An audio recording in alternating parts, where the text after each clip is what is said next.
یاد آتے ہیں بہت ہم کو نبھانے والے.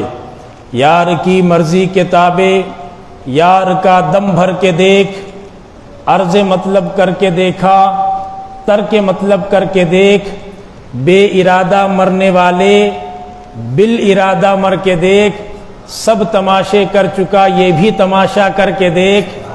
یار تیرا ہے تو پھر تیری ہے ساری کائنات, یار تیرا ہے تو پھر تیری ہے ساری کائنات, سب کو اپنا کرنے والے اس کو اپنا کر کے دیکھ.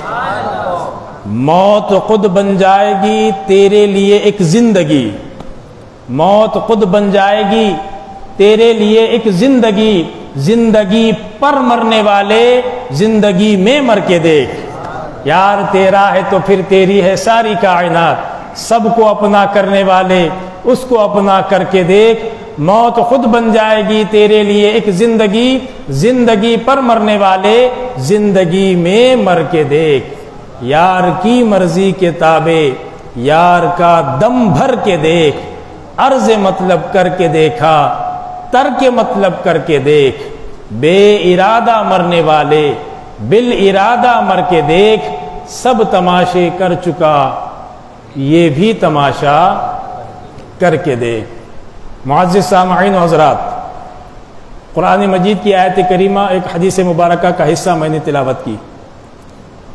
اس کا معنی اور ترجمہ بیان کرنے سے پہلے میں آپ کے سامنے وہ باتیں, وہ سچائیاں, وہ حقیقت رکھنا چاہتا ہوں. انشاءاللہ اس کا انکار کرنے والا کوئی پورے ایریے میں نہیں ملے گا.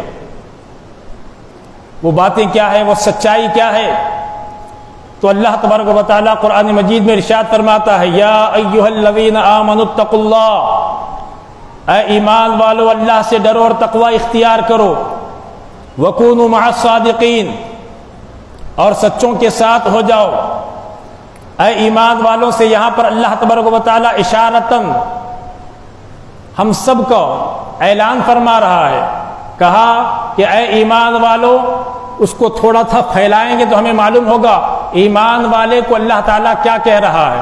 کہا تم ڈرنا ہے, اتق اللہ, تمہیں تقوی اختیار کرنا ہے. اے ایمان والو اللہ سے ڈرو اور تقوی اختیار کرو. وکونوا مع الصادقین, اور سچوں کے ساتھ ہو جاؤ. یہ سچوں کے ساتھ ہو جانے والی بات تو ہمیں سمجھ میں آ رہی ہے. اتق اللہ, تقوی کیا ہے؟ اللہ سے ڈرنا. یہ ڈرنا کیا ہے؟ ایمان اور ایمان کی حلاوت و چاشنی اور مٹھاس کیا ہے؟ تو کہا حضور علیہ الصلوۃ والسلام کی بارگاہ میں ہم پہنچے تو حضور علیہ الصلوۃ والسلام نے ایمان مفصل ہمیں پڑھایا, سکھایا. کہا کہ ایمان چاہتے ہو جاننا تو پہلے کہو آمنت باللہ وملائکتہ وکتبہ ورسلہ والیوم الآخر والقدر خیرہ وشرہ من اللہ تعالی والبعث بعد الموت.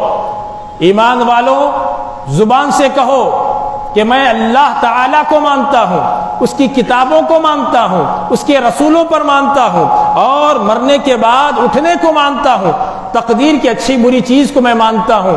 والبعث بعد الموت, مرنے کے بعد اٹھنے کو میں مانتا ہوں. اس کے علاوہ اللہ تبارک و تعالیٰ کے پیارے حبیب دانۂ غیوب جناب محمد مصطفیٰ صلی اللہ تعالی علیہ وآلہ وبارک وسلم نے اور ارشاد فرمایا, کہا کہو آمنت باللہ کما ہوا باسمائہ وصفاتہ وقبلت جمیع احکامہ. تم کہو کہ میں ایمان لایا اللہ پر جیسا کہ اس کے ذاتی اور صفاتی ناموں کے ساتھ وہ ہے. وقبلت جمیع احکامہ, اور میں نے اس کے تمام احکام کو قبول کیے. تو اس کے بعد ہمیں معلوم ہو رہا ہے کہ اے ایمان والو, یہ لفظ اللہ تبارک و تعالیٰ نے ارشاد فرمایا یا ایھا الذین آمنوا, اے ایمان والو. تو یہاں پر حضور علیہ الصلوۃ والسلام پہچان بتا رہے ہیں. ایمان والے کون ہوتے ہیں؟ اللہ کو ماننے والے, فرشتوں کو ماننے والے, رسولوں کو ماننے والے, کتابوں کو ماننے والے, تقدیر کی اچھی بری چیز کو ماننے والے, قبر کو ماننے والے, موت کو ماننے والے, اور مرنے کے بعد اٹھنے کو ماننے والے. یہ تمام چیزوں کو ماننے والوں کو اللہ کے رسول ایمان والے کہتے ہیں. پھر اس کے بعد کہا کہ اللہ تعالیٰ کی ذاتی اور صفاتی ناموں کو ماننا, جیسا کہ اس کے شان کے لائق ہے اس کو ماننا, یہ ہمارا ایمان ہے. اس کے علاوہ مفسرین نے ایک قدم اور آگے بڑھا کر بتا دیا، ایمان والا وہ ہے جو اللہ کو مانے، ایمان والا وہ ہے جو مصطفیٰ سے محبت رکھے، ایمان والا وہ ہے جو پچھلے نبیوں کو بھی مانے، ایمان والا وہ ہے جو ولیوں کو بھی مانے۔ یہ کہاں سے نکالا؟ تو کہا آمنو میں 4 لفظ ہیں۔ کتنے ہیں؟ 4 لفظ ہیں، الف میم نون واو۔ الف سے مراد اللہ کو ماننا، میم سے مراد مصطفیٰ سے محبت رکھنا، نون سے مراد تمام انبیاء کو ماننا، واو سے مراد تمام اولیاء کو ماننا ہے۔ تو اللہ تعالیٰ فرما رہا ہے یا ایھا الذین آمنوا اتقوا اللہ، اے اللہ کو ماننے والوں، مصطفیٰ سے محبت کا اظہار کرنے والوں، تمام انبیاء کو ماننے والوں، میرے اولیاء کو ماننے والوں، اللہ سے ڈرو۔ اب ڈرنے میں 2 قسم کی باتیں ہیں، ایک عذاب کے ڈر سے ڈر جانا کہ اللہ تعالیٰ ناراض ہو گیا، اللہ تعالیٰ نے وعید فرمائی نماز نہیں پڑھیں گے تو اتنے برس ہمیں دوزخ میں جلنا ہوگا، دوزخ کی آگ سے ڈر کر عبادتیں کرنا، اس امید پر رہنا کہ اللہ تبارک و تعالیٰ اس عبادت کے ذریعے سے مجھے دوزخ کے عذاب سے بچا لے گا، یہ طرح کا ایک ڈرنا ہے۔ دوسری طرح کا یہ ہے کہ خاص لوگ ڈرتے ہیں، ہم سانپ سے بھی ڈرتے ہیں، بچھو سے بھی ڈرتے ہیں، کرنٹ سے بھی ڈرتے ہیں، شیر سے بھی ڈرتے ہیں۔ ڈرنے کا یہ ایک الگ معنی ہے۔ ڈرنے کا دوسرا معنی یہ ہے کہ جس سے ہم محبت کرتے ہیں وہ ہم سے کہیں ناراض نہ ہو جائے، اس کی ہر بات کو آنکھوں کے سامنے رکھ کر اس پر اپنی ہر حرکت کو اس میں شامل کرتے ہیں، میری کوئی حرکت میرے محبوب کی ناراضگی کا سبب نہ بن جائے، ایک طرح کا ڈر ہے۔ اسی لیے کہا گیا پوری دنیا کے ڈر اگر تمہارے دل میں ہے تو تم بہت پریشان رہو گے، جب اللہ تعالیٰ کا ڈر تمہارے دل میں بس جائے گا ساری کائنات ایک طرف، تم اکیلے ایک طرف ہو جاؤ گے۔ یہ ڈرنا 2 قسم کا ہوا۔ تو پہلی بات اللہ تبارک و تعالیٰ نے کہا اے ایمان والو اللہ سے ڈرو۔ اب ڈرنے کے لیے حضور علیہ الصلوۃ والسلام کی بارگاہ میں گئے تو حضور آپ بتائیں کہ ہمیں کہاں کہاں اللہ سے ڈرنا ہے؟ تو اللہ تعالیٰ کے رسول صلی اللہ تعالیٰ علیہ وآلہ وبارک وسلم نے ارشاد فرمایا اتق اللہ حیث ما کنت، اے انسان تو جہاں کہیں بھی ہو اللہ سے ڈر۔ اب سمجھ میں آئی بات؟ جہاں کہیں بھی ہو اللہ سے ڈر۔ تو اس سے پھیلا کر ہم سمجھنا چاہیں تو بازار میں رہو اللہ سے ڈرنا ہے، ویاپار کر رہے ہو اللہ سے ڈرنا ہے، کسی سے گفتگو کر رہے ہو اللہ سے ڈرنا ہے، کمانے کا جو معاملہ ہے اس میں اللہ سے ڈرنا ہے، شادی کرنے کا معاملہ ہے اس میں اللہ کے حقوق کو دیکھ کر اللہ کے ذات کے ساتھ ڈرنا ہے۔ اور کہا بچوں کو پالنے کے لیے ان کے پیٹ میں لقمہ ڈالنے کے لیے جو کمائی کر رہا ہے اس ویاپار پر بھی اللہ سے ڈرنا ہے، کیا کر رہا ہے، کیا کما رہا ہے، کہاں سے لا رہا ہے، کیا کھلا رہا ہے، اس میں بھی ڈرنا ہے۔ جہاں کہیں بھی ہو اللہ سے ڈر، میدان میں اللہ سے ڈر، گھر میں اللہ سے ڈر، تجارت میں اللہ سے ڈر، ہر معاملے میں مخلوق کے اللہ سے ڈر۔ اللہ کے رسول نے فرما دیا اتق اللہ حیث ما کنت، تو جہاں کہیں بھی ہو اللہ سے ڈر۔ تو مجھے آپ کو یہ بات بتانے میں آسانی ہو گئی۔ حضور نے فرمایا جہاں کہیں بھی اللہ سے ڈر، تو ہر گناہ کرتے وقت ہر کام میں اللہ کی رضا دیکھے گا، اللہ کی ناراضگی سے ڈرے گا، وہ گناہ سے بچ گیا تو معلوم ہو گیا کہ اسے تقوی نصیب ہو گیا۔ گناہ سے بچنا ہی تو تقوی ہے، گناہ سے بچنا ہی تو تقوی ہے۔ جب یہ تقوی اس کے اندر آ گیا تو قرآن اعلان فرماتا ہے الف لام میم ذالک الکتاب لا ریب فیہ ھدی للمتقین، ایسے ہی تقوی پرہیزگار لوگوں کے لیے تو قرآن ہدایت ہے۔ ھدی للمتقین، متقیوں کے لیے ہی قرآن ہدایت ہے۔ تو ہم تقوی میں ہیں، پہلے ایمان، پھر اس کے بعد اللہ کا ڈر، اللہ کی ناراضگی کا ڈر، پھر اس کے بعد تقوی آ گیا۔ اب بس کافی ہے؟ تو کہا نہیں، آگے اور سفر باقی ہے۔ ایمان بھی آ گیا ہے، تقوی بھی آ گیا ہے، پرہیزگاری بھی آ گئی، اللہ کی ناراضگی کا ڈر بھی آ گیا ہے۔ اب کیا ہونا چاہیے؟ تو کہا تجھے سچوں کا ساتھ ہونا چاہیے۔ تو اے مولا سچوں کا ساتھ کیوں؟ کہا بھول گیا، ایمان میرے نام کا ڈگا بجانا اور میرے آگے جھکنا سجدہ کرنا تو بھول گیا۔ عزازیل نے تو بہت سارے سجدے کیے تھے، عزازیل نے تو بہت سارے سجدے کیے تھے، اور اگر اس کے سجدوں کو زمین پر پھیلا دیا جائے تو رائے رکھنے کی جگہ نہیں ملے گی، اتنی زیادہ اس کے سجدے ہوں گے۔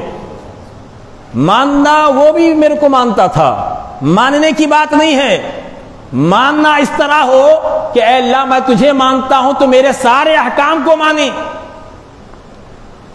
اذ قلنا للملائکۃ اسجدوا، اس پر مان لیتا تو بچ جاتا، عزازیل مردود نہ ہوتا، عزازیل شیطان نہ ہوتا۔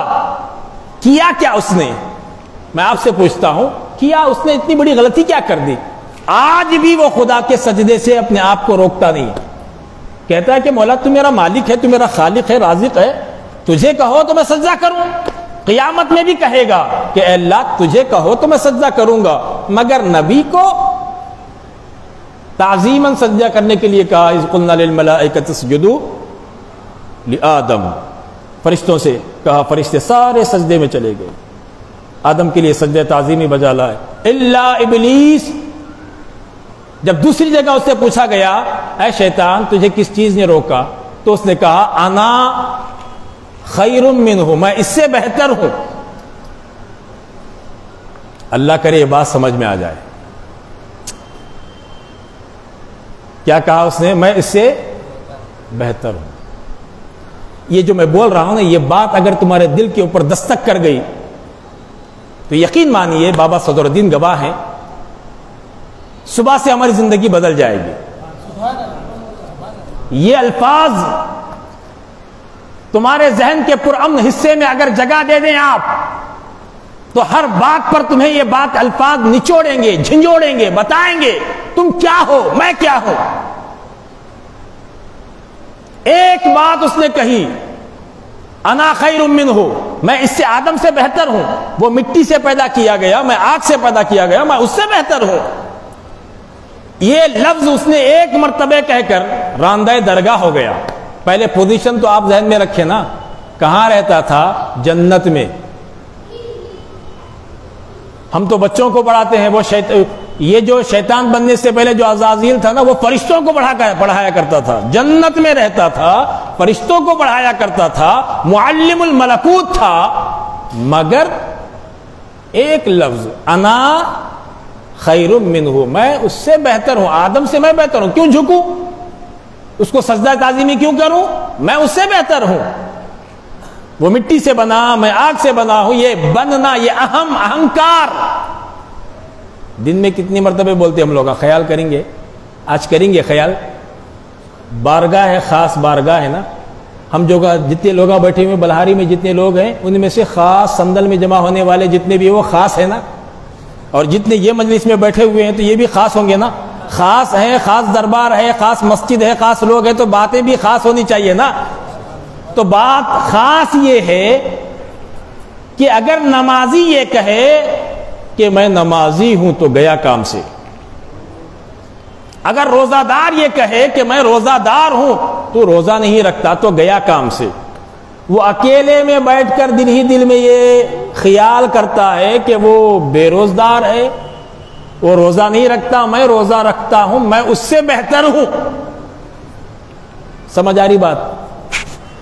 میں 5 وقت کی نماز پڑھتا ہوں، وہ سامنے والا، محلے والا، گھر کے بازو والا، پڑوسی ہو، دوست لے لو، کسی کو بھی آپ لے لو، اپنی زندگی کی طرف ٹٹول کر دیکھیں گے تو ہمیں معلوم ہو جائے گا وہ ایک بار کہہ کر جنت سے نکالا گیا یہی جملہ کہ میں آدم سے بہتر ہوں، مگر حقیقت میں آدم سے وہ بہتر نہیں تھا۔ اگر بہتر ہوتا تو اللہ تعالیٰ حکم نہیں دیتا سجدے کا، اللہ بہتر جانتا ہے کہ کون افضل ہے، مگر یہاں پر صبح سے لے کر شام تک ہر عمل کو کرنے کے بعد ہم دوسرے کو نچلی نظر سے دیکھتے ہیں نا، یہ ہمارے اندر بدلاؤ آنا چاہیے۔ آئے گا کہ نہیں آئے گا؟ کل سے ہم کبھی بھی یہ نہیں کہیں گے کہ وہ گنہگار، وہ خطا کار، وہ ایسی شعار، جب دیکھو گالی بکتا ہے، جب دیکھو گناہ کے کام میں لگا ہوا رہتا ہے، اس کے بارے میں میرا یہ کیسا؟ یہ نہیں ہو سکتا، میں اس سے بہتر ہوں نہیں۔ اولیاء کرام کی بارگاہ میں بیٹھے ہوں تو سچی بات سن لو، اولیاء کرام کا شیوا ہی یہی ہے کہ اپنی عبادتوں کو چھپاتے تھے اور اپنے گناہوں پر اتنا نادم ہو کر رویا کرتے تھے کہ ان کی آنکھوں سے داڑھی مبارک بھیگ جایا کرتی تھی۔ ڈر ڈر کر زندگی گزارنے والے، اپنی زندگی کی رات رب کے ساتھ گزارنے والے اولیاء کرام، رو رو کر اپنی راتوں کو گزارنے والے اولیاء کرام اپنے آپ کو گنہگار تصور کرتے تھے. حالانکہ گناہ کرنا آسان نہیں. یہ بات اب بھی کھل کر کہہ دوں, تمہارا اور میرا گناہ اتنا طاقتور نہیں کہ ہمیں دوزخ میں لے جائے. ہمارا اور تمہارا گناہ اتنا طاقتور نہیں کہ ہمیں دوزخ میں لے جائے. کوئی گناہ دوزخ میں نہیں لے جاتا, یاد رکھیے گا. کوئی گناہ دوزخ میں نہیں لے جاتا, مگر توجہ ہے نا, میرے طرف توجہ ہے نا, گناہ کرنے کے بعد گناہ کو گناہ نہ سمجھنے کا کام دوزخ میں لے جاتا ہے. سمجھ میں آ رہی بات؟ گناہ دوزخ میں نہیں لے جاتا, مگر جو گناہ ہے کبیرہ کو گناہ کبیرہ نہ سمجھنے کا جو ڈھنگ ہے, انداز ہمارا, یہ انداز ہمیں دوزخ میں لے جائے گا. آج گلی میں, دوستوں میں, ہمارے دوستوں احباب میں پوچھنے کہ بھائی 5 وقتہ نمازی کیوں نہیں ہے؟ بھائی نماز پڑھنا چاہیے نا. حضور سے محبت کا دعویٰ کرتے ہو؟ تو کہا ہاں. تو کہا حضور کی آنکھوں کی ٹھنڈک نماز ہے نا, کیوں ہے؟ تو کچھ لوگوں کو میں نے ایسے بھی سنا کہ وہ کہتے ہیں کہ بھائی کھلا کھلی بات, ایسی بات بول دیتے ہیں کہ بھائی جو نماز پڑھ رہے نا, کون کون پڑھ رہے ہیں مسجد میں؟ امام صاحب پڑھ رہے. ہاں مقتدی ہے, سب کے سب مقتدی ہے, امام صاحب ہے تو ہے. بولنے والے کچھ لوگ ایسے بھی بولے, کہنے والے کہہ رہے ہیں کہ بھائی امام صاحب کو تنخواہ ملتی, انہوں پڑھاتے. ہم نہ کاروبار ہے, کمانے گئے تو ہم نہ آتا, وہ لینا بعد میں ہمیں گھر میں. ہمارا معاملہ ان کا معاملہ سب ایک ہی ہوتا کیا نہیں. کچھ لوگوں کو میں نے سنا, یہاں پر میں یہ بھی بات کہہ رہا ہوں کہ نمازی انسان فخر نہ کرے. یہاں پر وہ بات میں کہہ رہا ہوں کہ بے نمازی جو انسان ہے اپنے آپ کو یہ الفاظ دہرائے نہ, کیونکہ جو انسان گنہگار ہے وہ مسجد میں بار بار جا کر اللہ کو مناتا ہے ہم نے کوئی گناہ کیا ہی نہیں ہے. تو سب سے بڑا گناہ کس کو سمجھ رہا ہے؟ پینا سب سے بڑا گناہ ہے, زنا سب سے بڑا گناہ ہے, چوری کرنا سب سے بڑا گناہ ہے. یہ ساری چیزوں کو سب سے بڑا گناہ سمجھ رہا ہے, مگر حقیقت میں نماز کو چھوڑنا ان تمام بڑے گناہوں سے بڑا گناہ ہے. یہ سمجھنے, یہ جو عادت ہمارے ذہن میں ہے کہ بڑا کبیرہ گناہ جو نماز کو جان بوجھ کر چھوڑنے کا ہے, یہ عادت ہمیں دوزخ میں لے جائے گی. سندل قریب میں آ گیا. میں آخری بات بتانا چاہتا ہوں 2 منٹ کے لیے, ادھر توجہ دے. اللہ تبارک و تعالیٰ قرآن مجید میں ارشاد فرماتا ہے, اے ایمان والو اللہ سے ڈرو اور تقوی اختیار کرو اور سچوں کے ساتھ ہو جاؤ. تو ہم روحانی طور پر اولیاء کرام کی بارگاہ کی سیر کر سکتے نہیں کر سکتے؟ ہم روحانی طور پر مدینہ منورہ کی سیر کر سکتے نہیں کر سکتے, مگر یہ ہماری اوقات نہیں ہے. مگر اولیاء کرام میں صدر الدین حسینی کر سکتے ہیں, اس لیے ہم آ گئے ان کے ساتھ. ان کے دربار سے اپنے آپ کو جوڑ لیا ہے, ان کی نسبت سے اپنے آپ کو جوڑ لیا ہے. ان کے دربار میں بار بار حاضر ہوتے ہیں, چہارشنبے کو حاضر ہوتے ہیں, بہانہ مل گیا جمعرات کو حاضر ہوتے ہیں, جمعہ کا وقت آ گیا تو ہمیں بہانہ چاہیے, ہم حاضر ہو جاتے ہیں. ثابت کرنا یہ چاہتے ہیں کہ ہم صدر الدین کے ہیں, ہم غلام صدر الدین حسینی ہیں. تو یہ سچوں میں ہیں. تو اللہ تعالیٰ نے یہی تو حکم دیا, وَكُونُوا مَعَ الصَّادِقِينَ, سچوں کے ساتھ ہو جاؤ. تو سچوں کے ساتھ ہونے میں 2 طرح کی باتیں ہیں. ایک صرف ان کے ساتھ آ کر ان کی دربار میں حاضری دے کر چلے جانا, دوسرا ان کے اقوال, ان کے افعال, ان کے کردار پر نظر رکھ کر اپنی زندگی گزارنا. ان کا الگ سے کوئی اعتبار نہیں ہے, کردار نہیں ہے. جو حضور کا ہے وہی سنتوں کو وہ اپنا کر سنی اور اولیاء کرام بنے ہیں. تو حضور کی سنتوں پر ہم عمل کرتے رہیں گے تو سچی غلامی کا ثبوت خود بخود لوگ دیں گے, ہمیں دینے کی ضرورت نہیں ہے. ہم حضور کی سنتوں پر بھرپور عمل کرنے کی کوشش کریں گے. ایک طریقہ یہ, اور دوسرا یہ آخری بات مثال یہ ہے کہ رات میں اب جا کر دیکھیں, اگر آزمانا چاہیں تو کچی کلی جو پھول باس والی ہوتی ہیں, جیسے چمیلی کا پھول کہتے ہیں نا باس والی, کوئی اور بھی پھول لے لیں, کلی لے لیں, ایک مٹھی میں پورے پھول لے لیں. ایک ہاتھ میں جو کالی مرچ ہوتی ہے نا, کالی مرچ, اس کو لے لیں, رات میں سونگھیں, کالی مرچ کی باس آئے گی, اس کو ایک کٹورے میں رکھ دیں. پھر اس کے بعد اوپر سے پھول بھر دیں, اس کے اوپر سے پلیٹ موچھ دیں, رات بھر رکھ دیں. صبح میں اٹھیں, اٹھ کر پھول کو نکالیں, پلیٹ کو نکالنے کے بعد پھول نکالیں, پھر اس کے بعد کالی مرچ کو سونگھ کر دیکھیں. اس میں کس کی باس آنی چاہیے؟ کالی مرچ کی نا حقیقت میں, مگر پھول کی صحبت میں رات گزارنے کی وجہ سے وہ اپنی باس کو چھوڑ دیا, پھول کی باس کو اپنے اندر لے لیا.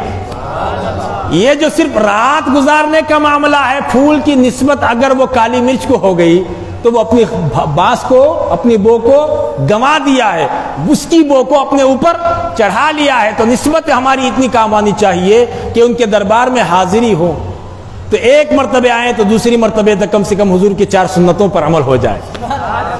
ایک مرتبہ حاضری میں دوسری ملاقات، دوسری حاضری کے طور پر 2-3-4 سنتیں ہمیں سیکھنے کو ملے۔ ایسے ہمارے اندر تڑپ ہونی چاہیے، انشاءاللہ تڑپ پیدا کریں گے، اور اولیاء کرام کی بارگاہ میں حاضر ہو کر ہمارے اندر پھر بھی خرابیاں رہی، ہمارے اندر برے کام رہے، تو یہ ہمارے اوپر انگلی نہیں اٹھ رہی، دربار کے والے صدر الدین حسینی کے اوپر انگلی اٹھ رہے۔ ہمارے اندر خامی آنے سے اللہ تبارک و تعالی ہماری ہمیشہ حفاظت فرمائے۔ اے اللہ، تیری بارگاہ میں تیرے محبوب بندے کے صندل مالی کے موقع پر ہاتھ اٹھا کر بھکاری کی طرح تجھ سے دعا مانگتے ہیں، مولا ان کا صدقہ ہم سب کو عطا فرما دے۔ اے اللہ، ہمارے صغیرہ کبیرہ گناہوں کو معاف فرما۔ اے اللہ، جس طرح ان کے مزار انور کو فرشتے آ کر جنتی خوشبو سے مہکاتے ہوں گے، تو مولا آج ہماری جو خدمت صندل مالی ہم چڑھائیں گے، مولا اس خدمت کو تیری بارگاہ میں قبول و مقبول فرما۔ اے اللہ، ان کے صدقے میں ہمارے دلوں کو بھی حضور کی سنتوں سے مہکا دے۔ اے اللہ، ہمارے گھروں کو حضور کی سنتوں کا گہوارہ بنا دے۔ اے اللہ، تمام مسلمان مردوں کو نمازی بنا دے۔ اے اللہ، تمام مسلمان عورتوں کو پردے کا عادی بنا دے۔ تمام مسلمان بچوں کو دین کا غازی بنا دے۔ اے اللہ، ہماری زندگی ایسی بنا جس سے تو اور تیرا حبیب راضی ہوں، ایسی زندگی سے بچا جس سے تو اور تیرا حبیب ناراض ہوتے ہوں۔ اے اللہ، ہمیں عزت کی زندگی، عزت کی موت نصیب فرما۔ اے اللہ، ایمان کے ساتھ، ایمان کی حلاوت، ایمان کی چاشنی کے ساتھ زندہ رکھ۔ جب دنیا سے جانے کا وقت ہو تو اولیاء کرام کی صحبت کے صدقے میں ہم سب کو کلمہ طیبہ ہماری زبان پر جاری و ساری فرما دے، اور ہمارے مرتے وقت حضور کا ہمیں دیدار نصیب فرما۔ آمین یا رب العالمین برحمتک یا ارحم الراحمین، والحمد للہ رب العالمین۔